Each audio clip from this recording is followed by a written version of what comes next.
Hello, and welcome back to the Audi RS6 Performance, no less. I know it's been forever since we've had this car on the channel, but hopefully I've been filling that void with some enlightening and entertaining car content. However, there's been some questions cropping up over the last few weeks, and I've heard it several times, of discussions amongst petrol heads as to what your perfect daily driver would be. Now let me preface that question with what the ethos of this channel is all about. And if you're a regular subscriber, you'll know that for me, it's all about smiles per gallon, which means how much fun you can get out of a car. Now in a daily driver, that by convention might not necessarily be the key components that you're looking for. I guess when you imagine daily driver, you might be thinking practicality first, fuel consumption, etc. But that's why I think this car, for me, and for people that enjoy driving but still need an element of practicality, this thing ticks so many boxes. But what is it? Why is this car so appealing? And why I say that is, when I put pictures up of it on my Instagram, when I eventually get round to making videos with it, and when I discuss this car with people, they seem to love it. It goes off on comments, the likes on Instagram go crazy, and I know it's brilliant, but it's made me wonder, what is it? What are the fundamental components that seem to make people so passionate about this car? My take on this is that it really is two cars in one. And I know we hear this quite often, particularly with sports cars. It's like you can drive it really fast when you want to, and then you can put it in comfort and it's chilled. But this is two cars in one. It shares the platform with the much more practical and fuel efficient Audi A6 Avant. Meaning you can have the mother-in-law in the passenger seat, kids in the back, dog in the boot. But when the dog jumps out, the kids disembark and the mother-in-law is gracefully dropped off at her doorstep. You dial this knob here on the Audi Drive Select, put it into dynamic, and all hell breaks loose.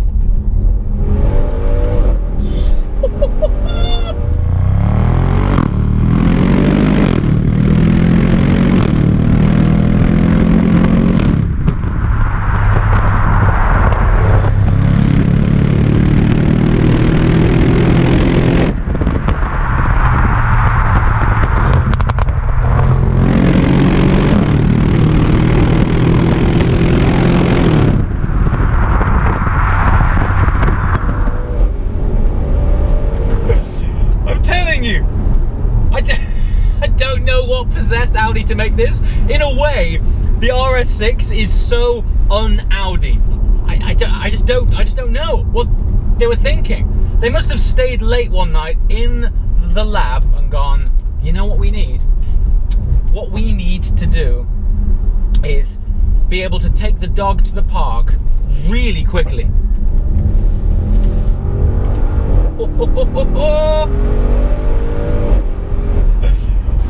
Now let me give you some context as to what really quickly means. I owned an Audi R8 V10 Plus up until about, it was maybe about 18 months ago.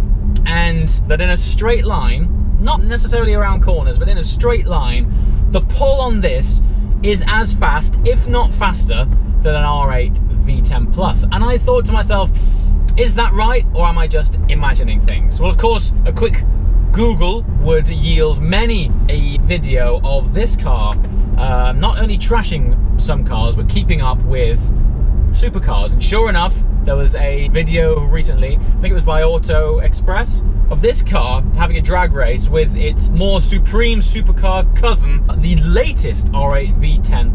And this thing's head to head with it the whole way. And it doesn't even have launch control. You just smash your right foot and it is off. It's absolute madness.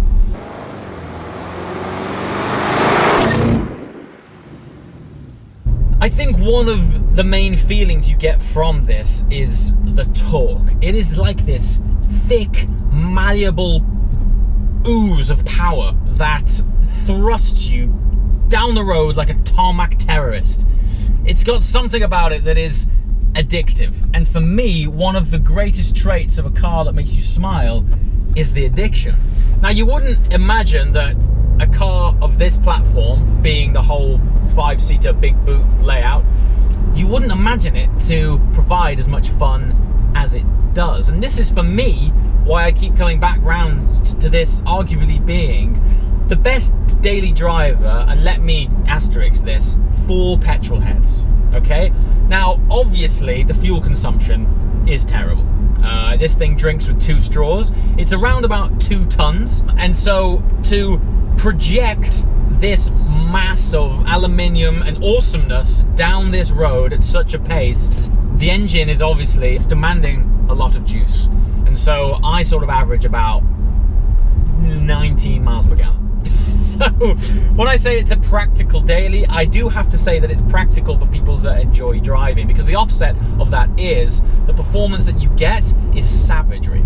So you can dial it down. I mean, there's an Audi Drive Select system here. Audi have pre-programmed 3 presets. You've got Comfort, Auto, and Dynamic. Comfort mode, to be honest, I do leave it in Comfort most of the time. That's just because I use this car to crunch miles. I'm on the motorway quite a lot.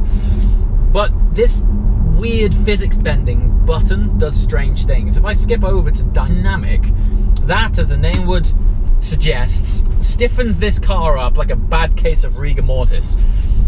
To the detriment that the ride quality becomes pretty poor, but it transforms the whole car.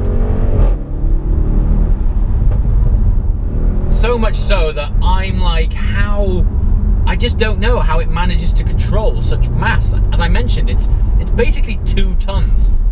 4-wheel drive, the traction's daft, and it pops and bangs on the overrun. Something stupid.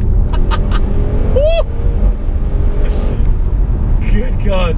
So really, while this thing has its elements where it really isn't practical, you could argue that makes it the most practical, because if you're looking for a car that ticks the performance box and a car that ticks the practicality box, it's saving you, in a way, from having to buy 2 cars.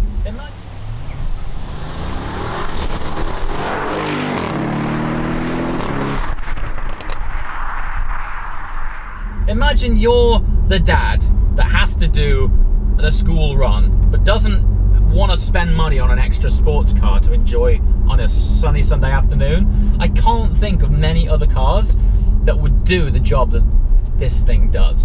Now, let's not ignore other cars, okay? I'm not pretending like there aren't other cars in this space. However, it is an area which has only recently, I feel, began to had some competition. So I was recently at a Mercedes AMG event, and I went out in the E63 S4 Matic, and this is where I say that this car has only recently had some stiff competition, because up until lately, the E63 estate cars, they never had 4-wheel drive, and that for me is a massive selling point for this car. I actually derive this strange pleasure in using this in very adverse weather conditions. There's something very enjoyable about smashing through the wind and rain knowing that you're fully planted while still being able to use performance like this. Super cool. But this again is where Mercedes and now Porsche are starting to introduce cars which rival this. As I mentioned, E63 S4 Matic.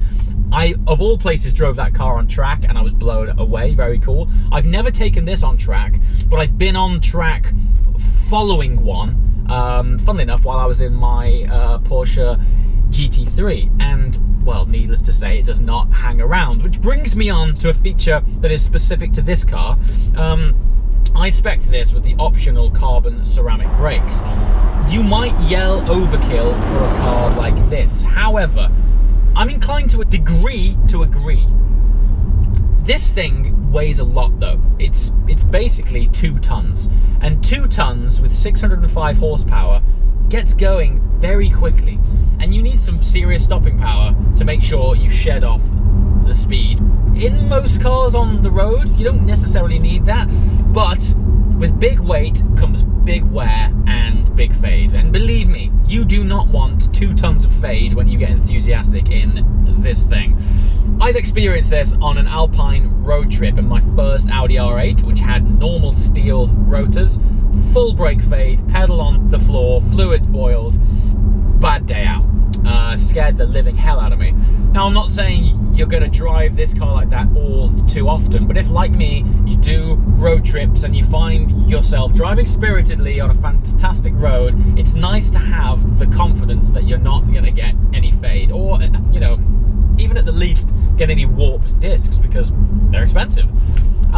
Second of all, they don't develop any brake dust, so you can keep this nice Merlin purple paint job looking nice and shiny.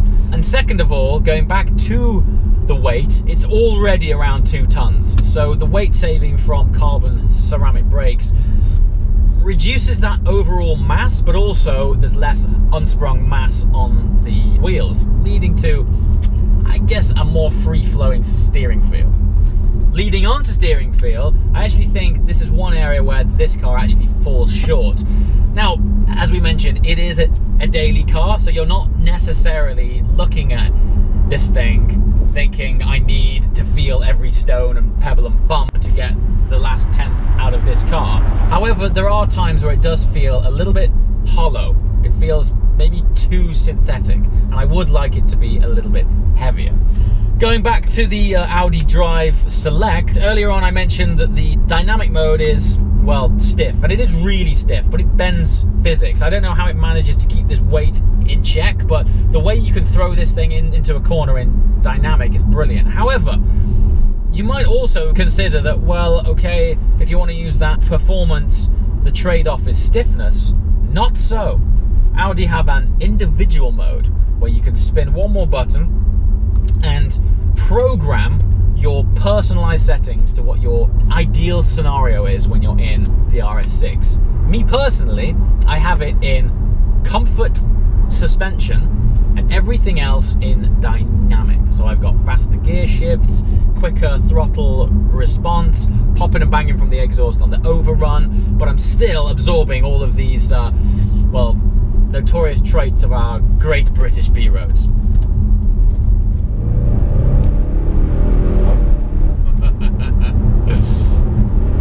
It's lovely. And this is where it comes back to smiles per gallon. And as inefficient as this thing is, the joy factor is disproportionate. And that, for me, is the #1 trait of the RS6. You've got all the practicality of your standard A6 Avant, family friendly, dog in the back, off we go to the park, sir. But then as soon as everyone's left, it's your turn.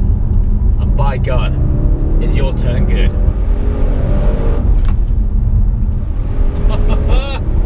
So there you have it.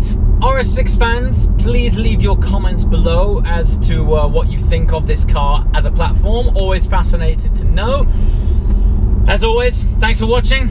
I'll see you next time.